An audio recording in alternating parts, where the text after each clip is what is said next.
சத்யன் மருத்துவமனையிலிருந்து வீடு திரும்பி ஒரு வாரம் ஆகியிருந்தது. அவன் இன்னும் முழுமையாக குணமடையவில்லை என்றாலும் மாலினியின் அக்கறையான கவனிப்பால் உடல்நலம் வேகமாக தேறி வந்தது. வீட்டில் அமைதியும் சந்தோஷமும் நிரம்பி இருந்தன. பிரேமா அம்மா மாலினிக்கு எந்த உதவியும் செய்ய தயங்குவதில்லை. அவர் சமைப்பதிலிருந்து சத்யனை கவனிப்பது வரை மாலினிக்கு ஒரு தாயை போல உறுதுணையாக இருந்தார். மாலினி சத்யனின் அருகிலேயே அமர்ந்து அவனுக்கு புத்தகங்களை படித்து கொடுத்தாள். சத்யன் அவளது கைகளை பிடித்து கொண்டு, நீ என் கூட இருக்கிறதே எனக்கு போதும் மாலினி என்று பாசத்துடன் சொல்வான். அன்று காலை சத்யன் ஹாலில் இருந்த சோஃபாவில் அமர்ந்திருந்தான். மாலினி அவனுக்கு சூடான சூப் எடுத்து கொண்டு வந்தாள். பிரேமா அம்மா மாலினியின் அருகில் வந்தார். சத்யன், சீக்கிரம் தேறி வரணும் மாலினி. உனக்கு ஹார்ட் கிளாஸ் போகணும்னு தோணுதா? உனக்கு பிடிச்சதை நீ செய்யணும். சத்யன் சரியாகிடுவான் என்று பிரேமா அம்மா கூறினார். மாலினி சிரித்தாள். இல்லாத்த, இப்போ சத்யனை கவனிக்கிறது தான் எனக்கு முக்கியம். கிளாஸ் அப்புறம் பார்த்துக்கலாம். சத்யன் மாலினியின் கையை பிடித்து கொண்டான். இல்லை மாலினி, நீ ஆர்ட் கிளாஸுக்கு போ. அம்மா உன்னை கவனிச்சுப்பாங்க. நீ உன் ஆசையை நிறைவேற்றுறத பார்க்கணும்னு நான் ஆசைப்படுறேன். மாலினி சற்று யோசித்தாள். எனக்கு ஒரு யோசனை இருக்கு சத்யன். நான் கிளாஸுக்கு போகலாம்னாலும் நம்ம வீட்லேயே தினமும் ஓவியம் வரைய ஒரு இடத்தை தனியாக ஒதுக்கலாமா? நான் அங்கேயே தினமும் ப்ராக்டிஸ் பண்ணிப்பேன். பிரேமா அம்மா உடனே குறுக்கிட்டார். அதுக்கு ஏன் மாலினி ஒரு இடம்? சும்மா ஹாலிலேயே உட்காந்து வரைய வேண்டியது தானே? இல்லை அத்தை, ஓவியம் வரைகிறதுக்கு தனியாக ஒரு ஸ்பேஸ் இருந்தால் அதில் அதிக கவனம் செலுத்த முடியும்.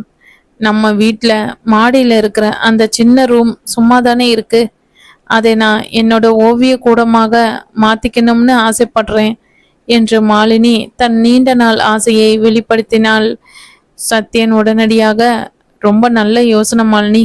உனக்கு பிடிச்ச மாதிரி அந்த ரூமை மாற்றிக்கலாம். உன் ஓவியங்கள் அங்கே இருக்கும் என்று உற்சாகமாக அதிகரித்தான். பிரேமா அம்மா முதலில் சற்று தயங்கினார். அந்த மாடி அறை எப்பொழுதும் சும்மா இருக்கும் இடமாக இருந்தது. ஓவியத்துக்காக ஒரு அறையை ஒதுக்குவதா? ஆனால் மாலினியின் முகத்தில் தெரிந்த ஆசையும் சத்யனின் உடல் நலத்தை மீட்டெடுத்த அவளது அன்பையும் பார்த்ததும் பிரேமாவுக்கு தன் பழைய பிடிவாதம் அர்த்தமற்றதாக தோன்றியது. சரி மாலினி, நீ ஆசைப்பட்டுட்ட, அந்த ரூமே மாத்திக்கலாம். அதுக்கு தேவையான ஃபர்னிச்சர்கள், லைட்டிங் எல்லாவற்றையும் சத்யன் ரெடி பண்ணி தருவான். நீ சந்தோஷமா ஓவியம் வரையணும்.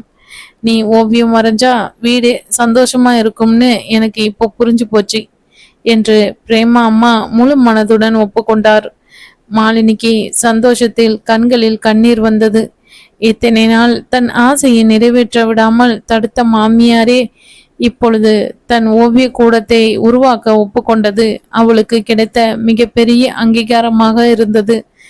ரொம்ப நன்றி அத்தை, இது எனக்கு கிடைச்ச பெரிய கிஃப்ட் என்று மாலினி பிரேமா அம்மாவை கட்டி அணைத்து கொண்டாள். பிரேமா அம்மாவின் மனதில் சுகன்யாவால் அடைய முடியாத சந்தோஷத்தை மாலினி இன்று அடைந்தாள் என்ற திருப்தி இருந்தது. சத்யன் மாலினியை பார்த்து புன்னகைத்தான். இனிமே நீ கிளாஸுக்கு போக தேவையில்லை மாலினி. நம்ம வீடே உனக்கு ஒரு ஓவிய கூடம் தான். நீ தினமும் அங்க சந்தோஷமா ஓவியம் வரையணும். மாலினி சத்யனின் அருகில் அமர்ந்தாள். நான் தினமும் அங்கே ஓவியம் வரைவேன் சத்யன். முதல்ல உங்களுக்காக நான் ஒரு பெரிய ஓவியம் வரையணும். அதில் நம்முடைய குடும்பம், அன்பு, அமைதி எல்லாமே இருக்கும் என்று தன் ஆசையை வெளிப்படுத்தினாள். குடும்பத்தில் இருந்த எல்லா சவால்களும் நீங்கி மாலினியின் ஆசைகள் நிறைவேற தொடங்கியிருந்தன. சத்யன் விபத்தில் இருந்து மீண்டது. மாமியார் மருமகள் உறவு ஒளிப்பெற்றது. மாலினிக்கு கிடைத்த ஓவிய கூடம் அவர்களின் வாழ்க்கை இனிமையாக தொடர போகிறது. மாலினியின் கனவு நிறைவேறியது. மாடியில் உள்ள அறை சத்யனின் துணையுடன் பிரேமா அம்மாவின் உதவியுடன் மிக சிறந்த ஓவிய கூடமாக மாறியது. சுவர்களும் வெளிச்சமான வண்ணங்கள் பூசப்பட்டன. இயற்கையான வெளிச்சம் உள்ளே வரும் வகையில் ஏற்பாடு செய்யப்பட்டன.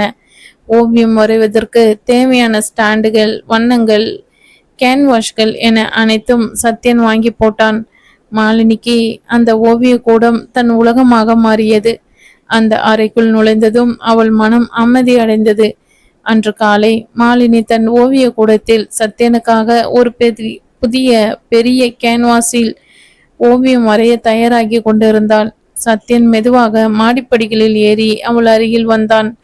மாலினி, இந்த ரூம் உனக்கு பிடிச்சிருக்கா? இங்க வந்து உட்கார்ந்தா உன்னோட முகம் எவ்வளவு பிரகாசமா இருக்குன்னு பாரு என்று சத்யன் மகிழ்வுடன் சொன்னான். ரொம்ப பிடிச்சிருக்கு சத்யன், நீங்க என் ஆசையை நிறைவேற்றிட்டீங்க. நான் இனிமே தினமும் இங்கேயே பிராக்டிஸ் பண்ணி இன்னும் நிறைய ஓவியங்கள் வரைவேன். மாலினி உற்சாகமாக கூறினாள். நான் வரைந்த முதல் பெரிய ஓவியம் நம்ம 3 பேரையும் ஒன்னா இணைச்ச அந்த கோல ஓவியம்தான். இனி நான் வரைய போற ஓவியங்கள்ல உங்க அன்பும் அத்தையோட ஆசிர்வாதமும் இருக்கும் என்று அவள் சத்யனின் கைகளை பற்றி கொண்டாள். சத்யன் அவளது நெற்றியில் முத்தமிட்டு, சரி, நான் கீழே அம்மா கூட நீ உன் வேலையை தொடரு என்று சொல்லிவிட்டு கீழே சென்றான். மாலினி துரிகையை எடுத்தால் அவளது மனதில் இருந்த அமைதியும் அன்பும் ஓவியமாக மாற தயாரானது. சற்று நேரத்தில் மாலினியின் கைபேசி ஒலித்தது. அது அவளது நெருங்கிய தோழி பானுமதி. ஹலோ பானு, எப்படி இருக்க? மாலினி பேசினாள். நான் நல்லா இருக்கேன் மாலினி, நீ எப்படி இருக்க? சத்யன் சரியாகி வந்துட்டானா? அம்மா கிட்ட ரகசியம் உடைஞ்சதுக்கு பிறகு எல்லாம் சரியாயிடுச்சா? பானுமதி அக்கறையுடன் விசாரித்தாள். எல்லாம் சரியாயிடுச்சு பானு. இப்போ அம்மா என் கூட ரொம்ப அன்பா இருக்காங்க.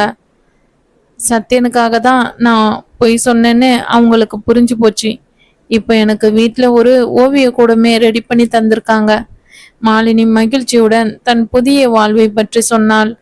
ரொம்ப சந்தோஷம் மாலினி. ஆனா நான் உனக்கு ஒரு முக்கியமான விஷயத்த சொல்லதான் ஃபோன் பண்ணினேன். பானுமதியின் குரலில் ஒரு பரபரப்பு தெரிந்தது. என்ன பானு, என்ன விஷயம்? உனக்கு ஞாபகம் இருக்கா? நீ சத்யா ஹாஸ்பிட்டல்ல இருக்கிறப்போ கண்காட்சிக்காக போறேன்னு சொல்லி சமாளிச்ச இல்லையா?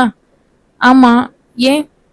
உண்மையிலேயே நம்ம டீச்சர் சென்னையில ஒரு ஓவிய கண்காட்சி ஏற்பாடு செஞ்சிருக்காங்க மாலினி. அதுல நம்ம கிளாஸ்ல நல்லா வரைகிற சில பேரோட ஓவியங்களை வைக்க போறாங்களாம். அதுல உன்னோட ஓவியம் செலக்ட் ஆகி இருக்கு. டீச்சர் உனக்கு ஃபோன் பண்ணாங்க. ஆனா நீ சுவிட்ச் ஆஃப் பண்ணிட்டு இருந்ததால என்கிட்ட சொன்னாங்க. மாலினிக்கு ஆச்சரியத்தில் உடம்பு சிலிர்த்தது. தன் வாழ்க்கையில் சந்தோஷத்திற்கான சொன்ன ஒரு பொய் இப்பொழுது உண்மையாகி இருக்கிறது. அதுவும் அவள் மிகவும் நேசித்த ஓவிய கண்காட்சியில் அவளது ஓவியம் தேர்ந்தெடுக்கப்பட்டு இருக்கிறது. கண்காட்சியா? ஏன் ஓவியமா? நிஜமா சொல்றியா பானு? மாலினி உற்சாகத்தில் கத்தினாள். ஆமா மாலினி, உன்னோட அந்த கோல ஓவியம்தான் செலக்ட் ஆகியிருக்குன்னு டீச்சர் சொன்னாங்க. அதுல இருக்கிற அமைதியும் நிறங்களும் அவங்களுக்கு ரொம்ப பிடிச்சிருந்ததாம். நீ கண்டிப்பா கலந்துக்கணும். அது உனக்கு ஒரு பெரிய அங்கீகாரம். மாலினிக்கு கண்கள் கலங்கின. இத்தனை நாள் தன் கலையை புரிந்து கொள்ளாதவர்கள் இருந்த இடத்தில் இன்று தன் கலைக்கு பெரிய அங்கீகாரம் கிடைத்திருக்கிறது. இது சத்யனுக்கும் பிரேமா அம்மாவுக்கும் கிடைத்த வெற்றியாக அவள் உணர்ந்தாள்.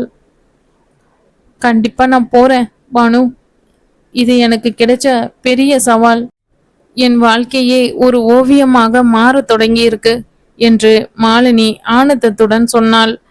மாலினி உடனே கீழே ஓடி சென்று சத்யன் மற்றும் பிரேமா அம்மாவிடம் இந்த செய்தியை சொல்ல ஆசைப்பட்டாள். மாலினி உற்சாகத்தில் உச்சியில் மாடிப்படிகளில் வேகமாக இறங்கினாள். சத்யன் ஹாலில் அமர்ந்திருந்தான். பிரேமா அம்மா சமையலில் இருந்தார். மாலினியின் முகத்தில் இருந்த அளவற்ற சந்தோஷத்தை பார்த்த சத்யன், என்ன மாலினி, ஏன் இவ்வளவு சந்தோஷம்? ஏதோ பெரிய லாட்ரி விழுந்த மாதிரி இருக்க என்று சிரிப்புடன் கேட்டான். சத்யன், என் ஓவியம் செலக்ட் ஆகிடுச்சு என்று மாலினி மூச்சு திணறலுடன் சொன்னாள். செலக்ட் ஆகிடுச்சா? எதுக்கு மாலினி? சத்யன் ஆவலுடன் கேட்டான். கண்காட்சிக்கு சத்யன். சென்னையில நடக்க போற பெரிய ஓவிய கண்காட்சிக்கு என்னோட ஓவியம் செலக்ட் ஆகிருச்சு.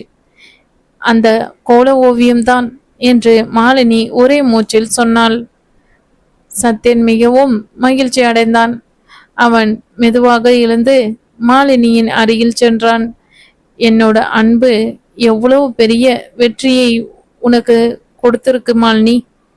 இது உன்னோட ஆசை, உனக்கு கிடைத்த பெரிய அங்கீகாரம் இது என்று அவன் மாலினியை கையை பிடித்து பாராட்டினான். அவர்களின் பேச்சை கேட்டு பிரேமா அம்மா சமையல் அறையில் இருந்து வெளியே வந்தார். என்ன கண்காட்சின்னு சொல்றீங்க மாலினி? நீ நேத்து போய் சொன்னியே, அது இப்போ நிஜமாயிடுச்சா என்று கேட்டார். மாலினி உற்சாகத்துடன் பிரேமாவிடம் ஓடிச் சென்றாள். ஆமாத்தே, நான் பொய் சொன்னது இப்போ நிஜமாவே கண்காட்சியா மாறிடுச்சு.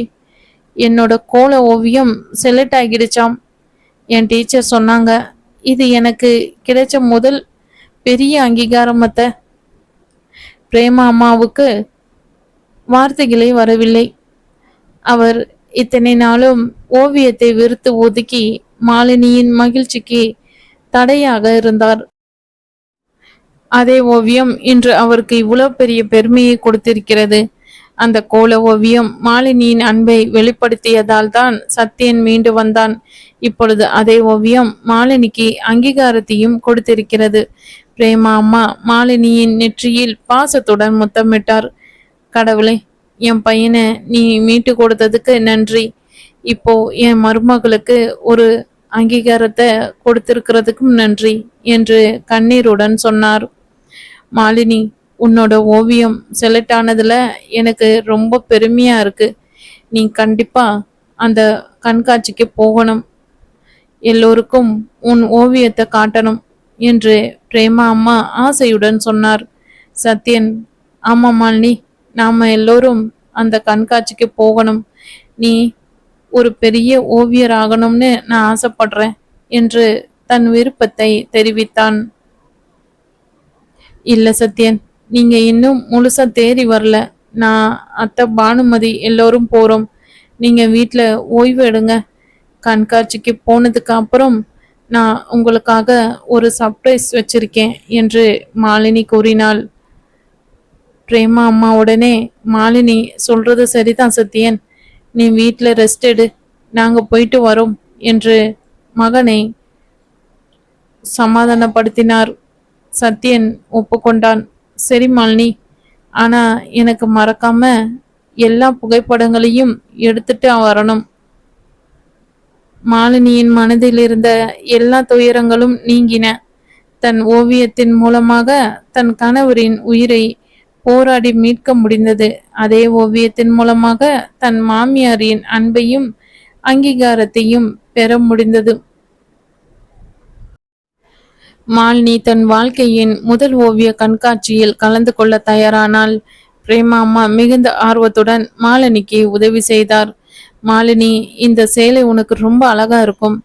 நீ தான் இந்த விழாவோட முக்கியமான ஆளு என்று பிரேமா அம்மா மாலினிக்கு ஆசையுடன் புடவையை தேர்வு செய்து கொடுத்தார். சத்யன் ஹாலில் அமர்ந்து மாலினியின் உற்சாகத்தை பார்த்து மகிழ்ந்தான். நீ போயிட்டு வா மாலினி, உன் ஓவியம் அங்க இருக்கும்போது நானும் உன் கூட இருக்கிற மாதிரி தான் என்று அவன் ஊக்கப்படுத்தினான். மாலினி பிரேமா அம்மா மற்றும் பானுமதியுடன் கண்காட்சி நடக்கும் இடத்திற்கு சென்றால் கண்காட்சி அரங்கம் பல தரப்பட்ட கலைஞர்களின் ஓவியங்களாக நிறைந்திருந்தது. மாலினிக்கு தான் இவ்வளவு பெரிய கலைஞர்கள் மத்தியில் நிற்பது ஒருவித பெருமையை கொடுத்தது. அவள் பானுமதியின் துணையுடன் தன் கோல ஓவியம் வைக்கப்பட்டிருந்த இடத்திற்கு சென்றாள். சுவர் முழுவதும் பல வண்ணங்களில் பல வடிவங்களில் ஓவியங்கள் இருந்தன. அதன் நடுவில் மாலினி மிகவும் நேசித்த பிரேமா அம்மாவின் மனதை பாற்றிய சத்யனின் நினைவுகளை தூண்டிய அந்த கோல ஓவியம் கம்பீரமாக இருந்தது. கோலத்தின் மையத்தில் இருந்த தாமரையும் அதை சுற்றியிருந்த வண்ணங்களும் அமைதியையும் சந்தோஷத்தையும் பிரதிபலித்தன. அந்த ஓவியத்தின் அருகில் நின்ற பிரேமா அம்மாவின் கண்கள் பெருமிதத்தால் நிறைந்து போயிருந்தன. மாலினி, இந்த ஓவியம் எவ்வளவு அழகா இருக்கு.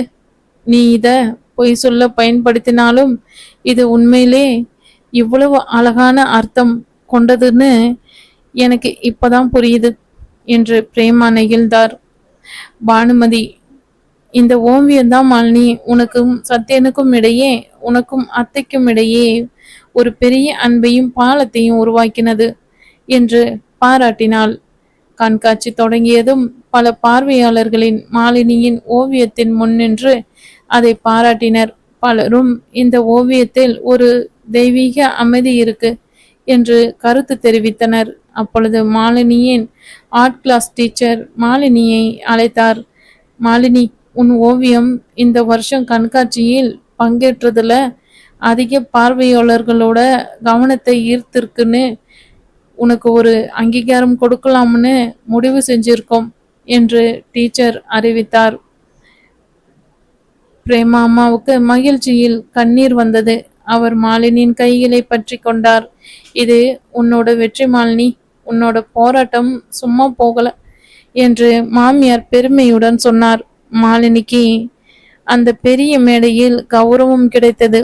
அவள் கையில் அந்த விருதை பெற்றபோது அவள் கண்களில் சத்யனின் முகம் மட்டுமே தெரிந்தது. தான் இந்த இடத்துக்கு வர காரணம் சத்யனின் நம்பிக்கை மட்டுமே என்று உணர்ந்தாள். கண்காட்சி முடிந்து பிரேமா அம்மாவும் மாலினியும் வீட்டிற்கு திரும்பினர். சத்யன் வாசலிலேயே காத்திருந்தான். என்ன மாலினி, கண்காட்சி எப்படி இருந்தது? மாலினி சிரித்தாள். அவள் தன் கையில் இருந்த விருதை அவனிடம் நீட்டினாள். நான் வெற்றி பெற்று விட்டேன் சத்யன். உங்களோட ஆதரவும் அத்தையோட பாசமும் தான் எனக்கு இந்த வெற்றியை பரிசாக கொடுத்தது. பிரேமா அம்மா, இனிமே மாலினியோட ஓவியம்தான் நம்ம வீட்டுல பேசும். என் வீட்டுக்கு ஒரு ஓவிய கூடம் கிடைச்சதுல எனக்கு ரொம்ப சந்தோஷம் என்று மருமகளையும் மகனையும் ஆசீர்வாதம் செய்தார். மாலினியின் வாழ்வில் இருந்த எல்லா போராட்டங்களும் முடிவுக்கு வந்தன. ஓவியத்தின் மூலமாக தன் ஆசையை நிறைவேற்றினாள். அன்பின் மூலமாக தன் கணவனை மீட்டெடுத்தாள். இப்பொழுது அவள் தன் கணவனுக்காக செய்ய போவதாக சொன்ன சர்ப்ரைஸ் மட்டுமே பாக்கி இருந்தது.